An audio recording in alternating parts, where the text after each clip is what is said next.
How many of you all are thinking about new teaching strategies that you want to try out in the fall semester? What about teaching strategies that you tried for the first time this summer or maybe in the spring and it didn't work out so well? Are you thinking about trying those again? Well, whichever choice you're making about preparation for the fall, it is a good decision to try something new. 90% of retention happens when we're able to engage the learners in that active learning process and when we are leveraging the art of demonstration and application. When we allow a very short time to lapse between the time we teach a concept and the time students are applying it, they are more likely to retain that information, and more importantly, they're usually able to do a better job at actually applying that clinical practice. We are focusing on what content to study for the C&E exam and what content do you want to avoid in order to make sure you are maximizing the time that you are using. Welcome back, everybody, to Dr. Sellars Educate, where our mission is simple. It is to support all nurse educators to achieve excellence in the classroom. And what that means is, step one, getting certified. We all need to be certified by NLN as a nurse educator. And then step two is showing up here during our weekly snapshots or joining our monthly boot camp, which you can see the link right here in the description. This is going to help you stay connected with those evidence-based practices as information comes out. And also, you are eligible to receive one contact hour as long as you stay the entire time or watch the recording, because all sessions are recorded, and you complete the evaluation. If this is the first time you're joining us, make sure you go ahead and pull out the two resources we want you to bring here every single time you show up. Number one is that study worksheet. It is also located right here in the description. The second resource is Billings and Halstead. Now, even if you're not on the journey to C&E, let's just say you're a nurse or maybe you're a community member that's watching our channel. This is still very important information for you to know. For those nurse colleagues out there, we are delighted that you're here because we know that you're just one decision away for joining us on the journey of transforming the minds and, most importantly, the knowledge for the next generation of our nurses. More than 1 million nurses, that is how many we will be short over the next couple of years. And this is from data that has been collected by a couple of different sources. But this is what we know. Our ability to engage and really apply those evidence-based practices, it starts in the classroom. Listen, right now we are teaching the next generation of nurse educators, not just the next generation of nurses, but the next generation of nurse educators as well as nurse leaders. So we want to role model these evidence-based practices that we're talking about. What is the best way to do that? You guessed it. If you are thinking in your mind getting certified, that is the best next step. For those of you that are already certified, you already know, if you've been to the NLN website, that there are specific requirements that we have to adhere to in order to be eligible to renew our certification. If you are a colleague that is thinking about what those requirements are, or maybe you were just recently certified, those years will fly by for recertification. Okay, so that happens right now every 5 years. If you are C&E or C&E clinical, if you're a C&E novice, then your expiration of your certification is in that 3-year window. Head to nln.org to find out more details, or you can email them as well, certification@nln.org. So you need your two resources. Hopefully you already have that. That's your study worksheet and Billings and Halstead. Okay, so 6th edition if you're on the journey to C&E, 7th edition if you're not. The 7th edition does have additional resources as well as online supplemental information that's really helpful as you're thinking about what are those strategies that I need to hone in on in order to be a more effective nurse educator in the classroom. We have a thought-provoking question that we're going to take a look at, and then we will close out in going back to that thought-provoking question, making sure that you all understand exactly why this information is important for you to know. And on that study worksheet, we want you to write down what today's date is, what is the objective. So what is it that you want to achieve, or what gap do you want to close as you're thinking about what your next steps are going to be after our session today? So as I mentioned, we're focusing on continuing to maximize our time when we look at content related to the C&E exam and what those nurse educator competencies actually say. If you're on the journey for C&E, we do have an upcoming masterclass. We offer these live master classes periodically because this is what we know about educator colleagues. It can be very hard to stay focused in a self-paced course for some, right? We all have different learning styles. So we do offer our live master class periodically. The next one is coming up actually on Wednesday, August 7th from 10 a.m. to 4 p.m. Eastern. Let me share one testimonial with you that a colleague shared with us about their journey. This is from Dion. You can see here on the screen, she says, I used Dr. Sellars Educate to study for the C&E exam and I was successful. Dr. Sellars Educate gave me structure and the discipline I needed to stay focused and work on improving my gap areas. I strongly recommend Dr. Sellars Educate for anyone on the journey to become the next certified nurse educator. Dion's testimonial is really important because this is what we know about colleagues on their journey. First and foremost, there can be competing priorities. There can be a lot of distractions when you're on the journey. We want you to be able to stay focused with the specific framework that we use to help colleagues achieve success. And one other point I want to share, the journey that we support you on is, yes, with the ultimate end goal of you being successful on the C&E, and we want to help you become a better nurse educator. This is why it's so important when we talk about our masterclass that you understand this is about a transformation, making sure we're going through all of those 63 subcompetencies for C&E, and also making sure that we are answering your questions related to content that is tied back to those 8 competencies, okay, for the C&E exam based on the blueprint. Now we're going to transition to taking a look at content. We're going to use Prezi for our presentation content today. And then, as I mentioned, we'll take a look at our thought-provoking question, and we will also close the loop to make sure that you have clarified any muddy points related to our thought-provoking question for today. So let's go ahead and take a look at our content, and then we will see what questions you all have. Feel free, if you're watching this live, to go ahead and put any questions that you have in the chat or in the comments, and we'll be glad to reply to those as well. Sade Zahari says that, what is more important than motivation? We talk a lot about motivating our students in the classroom, right? So she asked the question, what is more important? Well, one statement, and that is discipline, one word. Our ability to stay disciplined on this journey is going to be the difference between achieving success on the C&E and not reaching that passing threshold. All right, so now let's take a look at our content. We're going to be looking at specifically in this snapshot, what are those key elements that you want to focus on related to how to teach versus what to teach. Okay, so that is really the discerning point that we want to hone in on for our time together in this snapshot. The goal is that you're able to avoid these mistakes and avoid wasting time. Bloom's taxonomy, creating concept maps, and case study design. So these are 3 examples of content areas that you would explore or think about, right, when you are considering your study plan, what the steps are going to be to make sure that you're closing your knowledge gaps.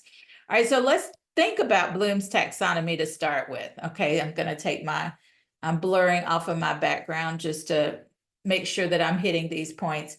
So first, when we take a look at Bloom's taxonomy, it is about how you teach. How is it that we teach this information to our students? And with creating concept maps, we want to be able to bridge that theory practice gap, right? We want students to understand the relationships. And then the third concept that we're looking at, how versus what, is case study designs. All right, so what you want to think about, which one of these concepts that's mentioned here on this list are areas that are focusing on how to teach, okay, versus what to teach. The C&E exam is not a measure of our ability of content that we should be teaching, or really describing those areas that we should focus on, right? That's the what to teach. We mentioned, especially for the pre-licensure program, that there's so much information that we have to teach our students. So we have to be able to focus on what is required to teach, what is it that students need to know versus nice to know. Okay, so the CNE exam is not about what you should teach. It is focusing on how we should teach, how we should deliver and really connect the dots for our students in a way that is going to engage them and ultimately help them apply these teaching strategies or help them apply these clinical concepts that we are teaching in the classroom based on our ability to engage the learner using evidence-based teaching strategies. Okay, so this is what I want you to consider. Which of these concepts and terms are focusing on how to teach versus what to teach? So I'll give you a second to think about yes or no. Is Bloom's taxonomy an area that you want to study? Creating concept maps, is that an area you want to study? How should we go about creating concept maps? What are those steps that we should follow? And then number 3 is case study designs. Do you think you need to study how to develop case studies and how they should be designed? So think about that. And then we're going to take a look at the best response related to these 3 focus areas. Now let's take a look at these 3 options. If you chose yes to Bloom's taxonomy, you are correct. When you look at Bloom's taxonomy in Billings and Halstead 6th edition, you're going to find it on page 188 through 189. You do need to be clear about that lowest level of Bloom's taxonomy all the way up to that highest level. And this is what you want to know. We know at the very top is creating, right? So think about creating teaching strategies that are going to allow students to see what the relationships are. And then at that lowest level, which is going to be remembering, we also want students to have a solid foundation. We want them to understand the normal ranges of a blood pressure. We also want them to be able to apply that blood pressure number to decision making at the bedside, right? At the bedside of that patient when they're given metoprolol. We want them to know that that's an antihypertensive, and it's important to know what that normal range of blood pressure should be, and when those numbers are too low, in order for them to understand the decisions that they are making. Yes, oftentimes with an antihypertensive, there can be a range that the provider has listed to hold the medication. And it's not enough to know for the student to only know that, oh, I have to hold it for a systolic of less than 120. We want them to know why. What's going on with the heart when a blood pressure that is a systolic blood pressure is at 110 or 100? And why is it that we want to hold it based on the parameters that the provider has given us? All right, so this is what else you want to know about Bloom's taxonomy, because this is centered around how we teach, okay? So we want to know what are the verbs associated with Bloom's taxonomy, those different levels. Those are the same verbs that we want to align in our learning objectives with our students.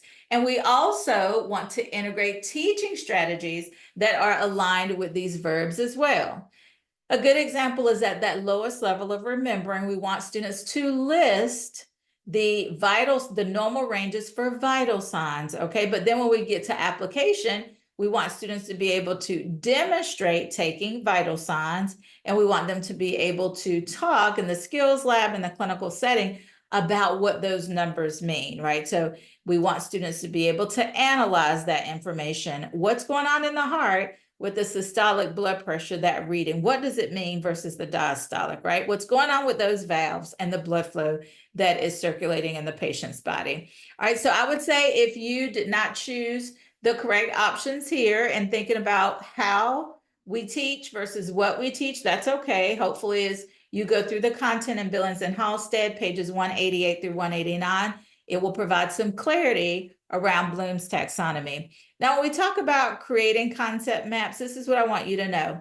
Yes, when you get to the exam, it's important for you to understand how concept maps align with evidence-based teaching strategies. We absolutely want students to understand, or we want to include an assignment about concept maps, but our ability to know what the literature says about the history of concept maps, that's not necessary for the CNE exam. But what is necessary is understanding how concept maps align on that Bloom's taxonomy pyramid for cognitive learning domain, okay? And then case study designs, absolutely, we want to understand the alignment with case studies in the learning process, but we don't need to spend our time from a curriculum standpoint in understanding what are the different designs associated with case studies. We know that Unfolding case studies allow the students to engage with us through that process of patient care, but we don't have to know the different vernaculars associated with the case study designs. Okay, so that's what we mean when we say how to teach versus what to teach. Okay, that's what we're focusing on with the CNE exam, is how we teach and that rationale for how we teach as well. All right, so now we're going to transition and take a look at our thought-provoking question, and then we'll come back to our content review. Our thought-provoking question is centered around learning circles, an active learning strategy to engage our students in the classroom experience. You are introduced to learning circles during a workshop on effective teaching strategy. The instructor explains that these circles leverage Kolb's learning styles to enhance student engagement and learning outcomes. Kolb's learning styles are often applied to the concept of learning circles. Which type of learning theory does this approach align with? 2 questions you want to ask yourself every single time you get to a question on the CNE exam. Number 1, what is this question really asking me? Okay, sometimes there can be distractors in a STEM, so you want to be clear about what is this question really asking me? And number 2, what is it that I know for sure about content related to this question? What is it that I know about Kolb's experiential learning theory? Okay, so those are the 2 questions you want to ask yourself. So we have A, Constructivism learning theory. The next option is B, Behaviorism learning theory. And then our last option is C, Humanism learning theory. Table 14.1 in Billings and Halstead, 6th edition, is where you're going to find a great chart that gives you a summary of 5 different learning theories, okay? And then you see a definition or description. You also see specific examples of teaching strategies that are aligned with each of these learning theories. You also see information in Dr. Caputi's CNE review book if you have that as well. Now, we like to say Dr. Caputi's review book is a really good resource, and it gives you what we say is the Cliff Notes version of content that you're going to focus on for an exam. But remember, our strategy and our support and our focus is helping you become a better nurse educator. So yes, there's an element of teaching to the test, but we know 70 to 80% of the questions on the CNE exam are at that application and analysis level. Same thing with the CNE novice and the CNE clinical. And it's important for us to have deep understanding of these concepts. This is why we focus on Billings and Halstead and not as much on Dr. Caputi's book as it relates to our ability to achieve nurse educator excellence. All right, so I want you to go ahead and write down what you think is the best option. And then before we close out our time together in the snapshot, we'll come back to this thought-provoking question.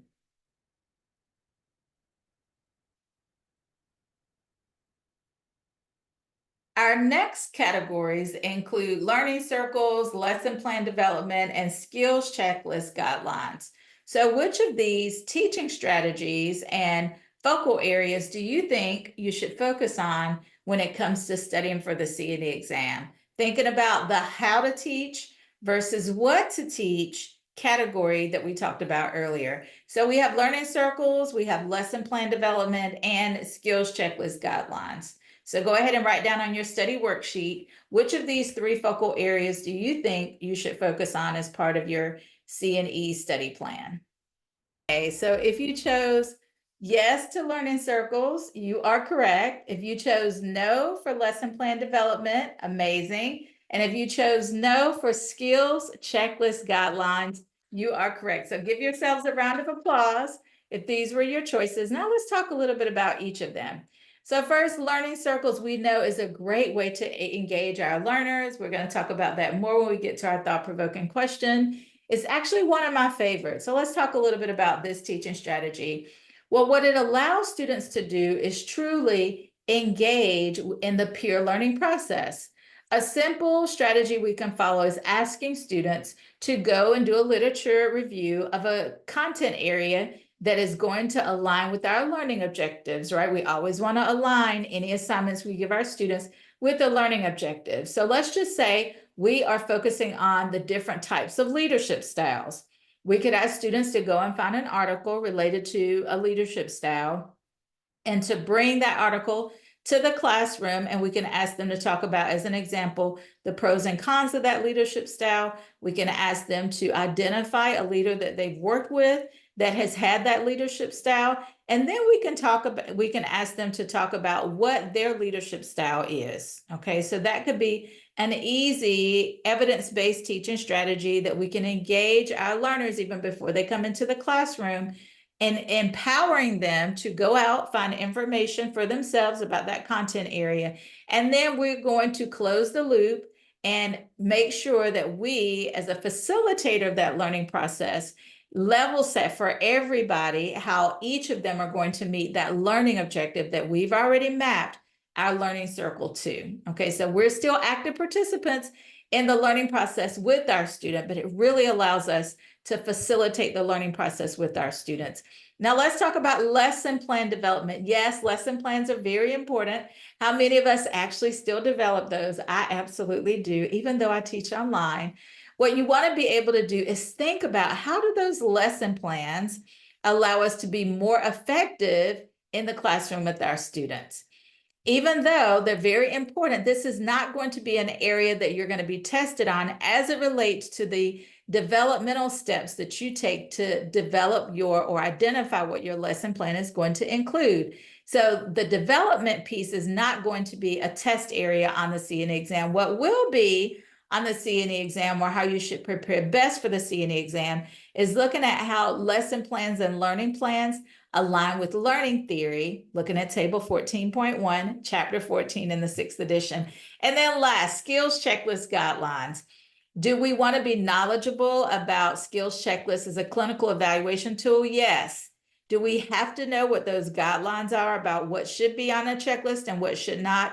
That is not going to be a focal area for your exam, but what will be, especially if you're taking the clinical exam, is going to be why those specific content areas on that skills checklist, why those evaluation points are included in order for us to validate that students really have learned that skill, right? Ultimately, that's what we're seeking to validate. So you want to make sure that you're taking a look in chapter 16 in Billings and Halstead, and really chapter 16 through about chapter 20 and 21 in the 6th edition. This is where you're going to find a lot of information about evaluation tools and those evidence-based practices that help us be a more effective nurse educator. All right, so if you chose learning circles for this slide, you are correct, focusing on how and the rationale for our teaching strategies in order to help students scaffold their learning, and the benefit from that peer learning process that's associated with facilitation of learner socialization and students' ability really to leverage the learning experiences that they have amongst each other, okay? Learning circles are a great way for us to integrate the application of knowledge and to engage students into the active learning process that we want them to have to eventually get them to a point where they are able to demonstrate clinical judgment consistently in their clinical experiences. Okay, so one more, and then we will go back to our thought-provoking question as we wrap up our time together today. So now let's take a look as it relates to these 3 areas. All right, so Boyer's dimension of scholarship, steps in a literature review, and best practices for writing scholarly work. So which one of these do you think is a yes to a focal area for you to study? And which 2 do you think is not an area for you to focus on? So I'll give you all a second to take a look at, and you can definitely feel free to look at resources. You have your blueprint in front of you, hopefully, and you may have some notes that you have already started to develop as you're moving forward on your 7-week study plan. All right, so now let's take a look at which one is a yes and which 2 are a no. So yes, Boyer's dimensions of scholarship, it is a focal area, okay? And we'll talk about how it may not be as obvious when you get to the C&E exam. Steps in literature review, best practices for writing scholarly work. Yes, these are important, but not for the C&E exam. These are not areas that you should be expected to focus on or be tested on as part of your exam blueprint alignment. This is what we know about Boyer's dimension of scholarship. There are 4 different dimensions. Pages 8 and 9 in Billings and Halstead is going to give you some good information in the 6th edition. And you do want to know specific examples of the Boyer's dimensions of scholarship level. So as an example, discovery is one of the dimensions, and this is related to new knowledge, right, or new work. Our ability to engage in the development of new research is really important. That's where it starts when we think about evidence-based practices. So when you think about the discovery dimension, there may not be a question on the exam about that level or about that dimension specifically, but there could be a question about, as an example with the scenario, if you are a clinical faculty member that has expertise in maternal child health, which dimension of scholarship is this mostly aligned with? Or it could be something that's not as direct. It could be a question about our ability to engage in the evaluation of effective clinical practice and how we actually would apply the skills that we as clinical faculty have. Okay, so that's what I would say. It may not be as obvious. You want to be best prepared by reviewing content, the definition of those 4 dimensions of scholarship, and examples of the type of activities and behaviors associated with each dimension. And I would say if you have other questions, the Billings and Halstead textbook is going to be an excellent resource to help you clarify any muddy points that you may have. Now let's take a look at our thought-provoking question as we wrap up our time together today. I know that this was probably quite a bit of information for many of you, but hang in. For our thought-provoking question, if you chose constructivism learning theory, you are correct. When we take a look at Kolb's experiential learning theory, we know it's all about putting the puzzle pieces together. Students learn from their previous experiences. They learn from the steps they followed the last time they had that clinical experience. That is going to inform their knowledge about integrating that learning that they gather from the last experience into their next experience. Our ability to engage students in these learning circles, allow them to learn from each other, and also it allows them to pull in their past experiences with their peers in a way that they're able to clarify their muddy points, not only with us as faculty, but also with their peers. The other point I want to make about constructivism learning theory is when you look at table 14.1, it's important for us to give formative feedback to our students periodically so that they can effectively close the loop. Oftentimes, students can become overwhelmed and sometimes frustrated with the learning process, and we don't want them to give up. We don't want them to get sidetracked or to get disappointed about their performance. So this allows us to give students formative feedback and, most importantly, remediate the students about any knowledge gaps that they may have. And also it allows us to engage them in the active learning process. Our ability to engage students and move them through the experiential learning theory process steps where they are actively engaging in the learning process through hands-on experiences, through demonstration of these clinical skills, making modifications to the practices are going to allow students to advance their knowledge and ultimately be able to actively engage in the clinical judgment process. We're still seeing less than 1/3 of nurses at the bedside engage in using clinical judgment. Now, that is not going to provide the safest patient care practices in the clinical setting. One step that we can take is by actively engaging in that formative evaluation, giving students feedback in real time, and then hopefully seeing them correct those mistakes and us celebrating and really validating their level of competency in a way that is going to advance the nursing skills that they have and ultimately increase their competence and their confidence. We hope that this snapshot has helped you focus on content that you want to study, such as learning circles, alignment with learning theory, table 14.1, engaging and focusing on how we teach as educators in the classroom, how that connects with our learners so that they can ultimately achieve competence and confidence when they are at the bedside. Feel free to reach out to us if you have any other questions, info@drsellarseducate.com, and we'll see you next time.